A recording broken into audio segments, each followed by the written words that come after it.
দর্শক, শিশু ধর্ষণের প্রতিবাদে ঢাকার বিভিন্ন স্থানে ছাত্র জনতার প্রতিবাদের খবর দেখছিলেন।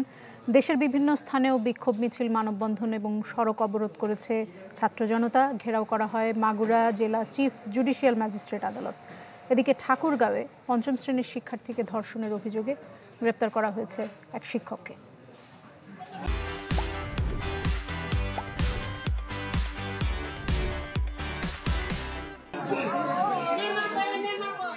ছোট্ট শিশুর উপর পাশবিক নির্যাতন সবাইকে করেছে হতবিহ্বল, হয়েছেন ক্ষুব্ধ।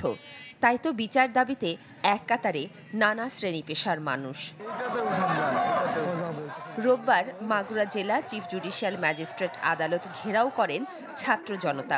পরে ধর্ষকের প্রকাশ্যে ফাঁসির দাবি জানিয়ে ভেতরে ঢোকার চেষ্টা করলে বাধা দেয় আইনশৃঙ্খলা বাহিনী। পুলিশ ও সেনাবাহিনীর আশ্বাসে শান্ত হয় পরিস্থিতি।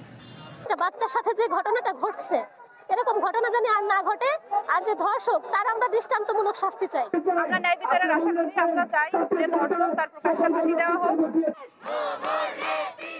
নারী ও শিশুর প্রতি নির্যাতনের প্রতিবাদে ক্লাস বর্জন করেন রাজশাহী বিশ্ববিদ্যালয়ের শিক্ষার্থীরা। পরে ক্যাম্পাসের প্রধান ফটকের সামনে মহাসড়কে অবস্থান নেন তারা। ধর্ষকের মৃত্যুদণ্ডের দাবিতে মানববন্ধন করেছে বরেন্দ্র বহুমুখী উন্নয়ন কর্তৃপক্ষ। 24 জুলাই আন্দোলনের পরবর্তী সময়ে আমরা যে সমাজ চেয়েছিলাম, সেই সমাজ কিন্তু এই ধর্ষণের সমাজ একদমই না। আমাদের দেশে কোনো ধর্ষক না থাকুক, একটা নারী যেন স্বাধীনভাবে চলাফেরা করতে পারে, তার মনে যেন কোনো সংকোচ ভয় না থাকে।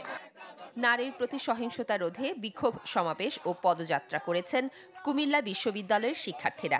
একই দাবিতে বিক্ষোভ হয়েছে সিলেট, রংপুর, খুলনা সহ বিভিন্ন জেলায়। কিন্তু কেন ইন্টিম গভর্নমেন্ট আমাদের নিশ্চিত দিতে পারতেছে না যে 7 দিনের মধ্যে তাদেরকে ফাঁসি কার্যক্রম করা হবে? বিত্তশালীদের মাধ্যমে এবং প্রশাসনের মাধ্যমে সহযোগিতায় বারবার পালিয়ে যায়, তাদেরকে আর সুযোগ দেওয়া যাবে না। এটা শুধু আইন শৃঙ্খলা বাহিনীর 2-1 জনকে গ্রেফতার করে শাস্তি দেবে এই ব্যাপার না। এটা সামাজিক আন্দোলন করতে হবে এবং সামাজিকভাবে প্রতিরোধ করতে হবে।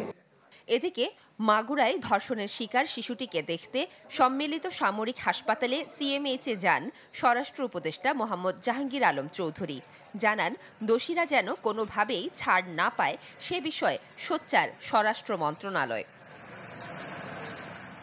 অন্যদিকে ঠাকুরগাঁওয়ে পঞ্চম শ্রেণীর শিক্ষার্থীকে ধর্ষণের অভিযোগে গ্রেপ্তার হয়েছে এক শিক্ষক। আদালতে তোলার সময় তাকে গণপিটুনি দেন স্থানীয়রা। মাফতুহা মিলি, চ্যানেল 24।